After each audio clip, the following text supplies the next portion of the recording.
Clip number 138۔ اس clip میں آپ قرآن پاک کی سورہ آل عمران کی آیت نمبر 120 سے 122 کی تلاوت، ترجمہ قرآن اور تفسیر قرآن صراط الجنان سنیں گے۔ بسم اللہ الرحمن الرحیم۔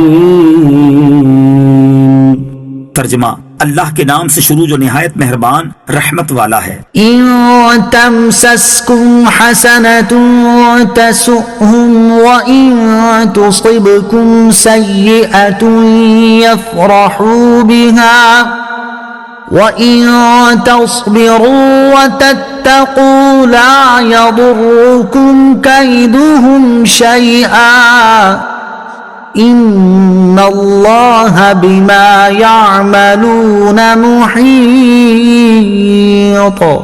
ترجمہ، اگر تمہیں کوئی بھلائی پہنچے تو انہیں برا لگتا ہے، اور اگر تمہیں کوئی برائی پہنچے تو اس پر خوش ہوتے ہیں، اور اگر تم صبر کرو اور تقوی اختیار کرو تو ان کا مکر و فریب تمہارا کچھ نہیں بگاڑ سکے گا، بے شک اللہ ان کے تمام کاموں کو گھیرے میں لیے ہوئے ہے۔ ان تمسسکم حسنۃ تسؤہم، اگر تمہیں کوئی بھلائی پہنچے تو انہیں برا لگتا ہے۔ کفار کی عمومی حالت یہ ہے کہ اگر مسلمانوں کو کوئی بھلائی پہنچے تو انہیں برا لگتا ہے، اور اگر مسلمانوں کو کوئی تکلیف پہنچے تو وہ خوش ہوتے ہیں۔ لہٰذا مسلمانوں کو کافروں سے محبت و دوستی نہیں رکھنی چاہیے۔ ان کے مقابلے میں مسلمان اگر صبر اور تقوی کو اپنا شعار بنا لے تو کافروں کا کوئی داؤ مسلمانوں پر نہ چل سکے گا۔ وَإِذْ غَدَوْتَ مِنْ أَهْلِكَ تُبَوِّئُ الْمُؤْمِنِينَ مَقَاعِدَ لِلْقِتَالِ وَاللَّهُ سَمِيعٌ عَلِيمٌ۔ ترجمہ، اور یاد کرو اے حبیب، جب صبح کے وقت تم اپنے دولت خانے سے نکل کر مسلمانوں کو لڑائی کے مورچوں پر مقرر کر رہے تھے، اور اللہ سننے والا جاننے والا ہے۔ وَإِذْ غَدَوْتَ مِنْ أَهْلِكَ، اور یاد کرو اے حبیب جب صبح کے وقت تم اپنے دولت خانے سے نکلے۔ یہاں سے غزوہ احد کا بیان ہو رہا ہے، اور اس کے بعد غزوہ بدر کا تذکرہ ہے، جنگ احد کا بیان۔ یہاں رکوع کی ابتدا میں جنگ احد کا بیان ہے، جس کا مختصر واقعہ یہ ہے کہ جنگ بدر میں شکست کھانے سے کفار کو بڑا رنج تھا، اس لیے انہوں نے انتقام کے ارادے سے مسلمانوں سے جنگ کے لیے ایک بڑا بھاری لشکر تیار کر لیا۔ جب سرکار علی وقار صلی اللہ تعالی علیہ وآلہ وسلم کو خبر ملی کہ لشکر کفار احد میں پہنچا ہوا ہے تو آپ صلی اللہ تعالی علیہ وآلہ وسلم نے صحابہ کرام علیہم رضوان سے مشورہ فرمایا۔ اس مشورے میں منافقوں کے سردار عبداللہ بن ابی بن سلول کو بھی بلایا گیا، جو اس سے پہلے کبھی کسی مشورے کے لیے نہیں بلایا گیا تھا۔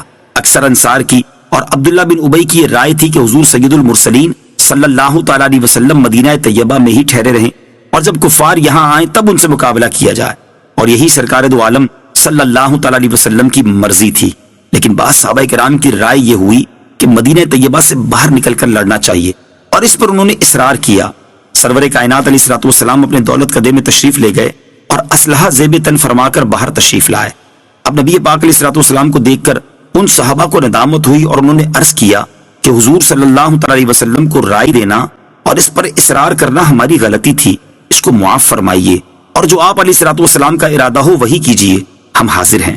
نبی پاک علیہ الصلوۃ والسلام نے فرمایا کہ نبی کی شان کے لائق نہیں کہ ہتھیار پہن کر جنگ سے پہلے اتار دے۔ مشرکین 2-3 دن سے احد میں پہنچے ہوئے تھے۔ نبی پاک علیہ الصلوۃ والسلام جمعے کے روز نماز جمعہ کے بعد ایک انصاری کی نماز جنازہ پڑھ کر روانہ ہوئے، اور 15 شوال 3 ہجری بروز اتوار احد میں پہنچے، اور پہاڑ کا ایک درہ جو لشکر اسلام کے پیچھے تھا اس طرف سے اندیشہ تھا کہ کسی وقت دشمن پشت پر سے آ کر حملہ کرے، اس لیے نبی اکرم علیہ الصلوۃ والسلام نے حضرت عبداللہ بن جبیر رضی اللہ تعالیٰ عنہ کو 50 تیر اندازوں کے ساتھ وہاں مقرر فرما دیا کہ اگر دشمن اس طرف سے حملہ آور ہو تو تیروں کے ذریعے اس کا حملہ دفع کر دیا جائے، اور حکم دیا کہ کسی حال میں یہاں سے نہ ہٹنا اور اس جگہ کو نہ چھوڑنا، خواہ فتح ہو یا شکست ہو۔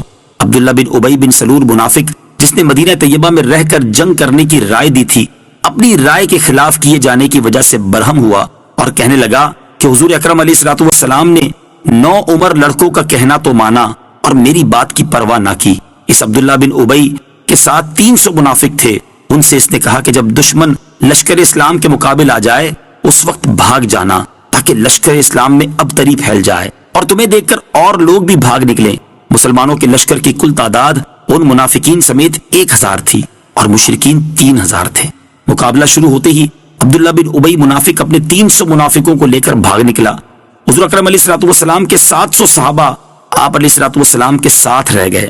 اللہ تعالیٰ نے ان کو ثابت قدم رکھا یہاں تک کہ مشرکین کو شکست ہوئی. مسلمان مشرکوں کے پیچھے بھاگے تو پہاڑی درے پہ موجود صحابہ کرام بھی بھاگتے ہوئے مشرکین کے پیچھے پڑ گئے. اور تاجدار رسالت صلی اللہ تعالیٰ علیہ وسلم نے جہاں قائم رہنے کے لیے فرمایا تھا وہاں قائم نہ رہے. اللہ تعالیٰ نے انہیں یہ دکھا دیا کہ بدر میں اللہ اور اس کے رسول صلی اللہ تعالیٰ علیہ وسلم کی فرما برداری کی برکت سے فتح ہوئی تھی، جبکہ یہاں نبی پاک علیہ الصلوۃ والسلام کے حکم کی مخالفت کا نتیجہ یہ ہوا کہ اللہ تعالیٰ نے مشرکین کے دلوں سے روب و ہیبت دور کر دی اور وہ پلٹ پڑے اور مسلمانوں کو نقصان اٹھانا پڑا. شہنشاہ مدینہ صلی اللہ تعالیٰ علیہ وسلم کے ساتھ ایک جماعت رہ گئی جس میں حضرت ابو بکر، حضرت علی، حضرت عباس، حضرت طلحہ اور حضرت سعد رضی اللہ تعالیٰ عنہم تھے. اسی جنگ میں دندان اقدس شہید ہوئے اور چہرہ اقدس پر زخم آیا. اسی کے متعلق یہ آیت کریمہ نازل ہوئی. إذ هم الطائفتان منكم أن تفشلا والله وليهما وعلى الله فليتوكل المؤمنون. ترجمہ: جب تم میں سے دو گروہوں نے ارادہ کیا کہ بزدلی دکھائیں اور اللہ ان کو سنبھالنے والا تھا اور اللہ ہی پر مسلمانوں کو بھروسہ کرنا چاہیے. اذ ہمت طائفتان منکم ان تفشلا، جب تم میں سے دو گروہوں نے ارادہ کیا کہ بزدلی دکھائیں. یہ دونوں گروہ انصار میں سے تھے. ایک قبیلہ بنی سلمہ جس کا تعلق حضرت سے تھا اور ایک بنی حارثہ جن کا تعلق اوس سے تھا. یہ دونوں لشکر کے بازو تھے. جب عبداللہ بن ابی بن سلول منافق بھاگا تو ان قبیلوں نے بھی واپسی کا ارادہ کیا، لیکن اللہ تعالیٰ نے کرم فرمایا اور انہیں اس سے محفوظ رکھا اور یہ حضور اقدس علیہ الصلوۃ والسلام کے ساتھ ثابت قدم رہے. یہاں اس نعمت و احسان کا ذکر فرمایا ہے. آیت کے آخر میں توکل کی عظمت کو بھی بیان فرمایا. توکل کا مفہوم یہ ہے کہ اپنا کام کسی کے سپرد کر کے اس پر اعتماد کرنا. اللہ تعالیٰ پر توکل کرنے کا مطلب یہ ہے کہ اللہ تعالیٰ کے حقیقی کارساز ہونے کا یقین رکھتے ہوئے اپنے کام اس کے سپرد کر دینا.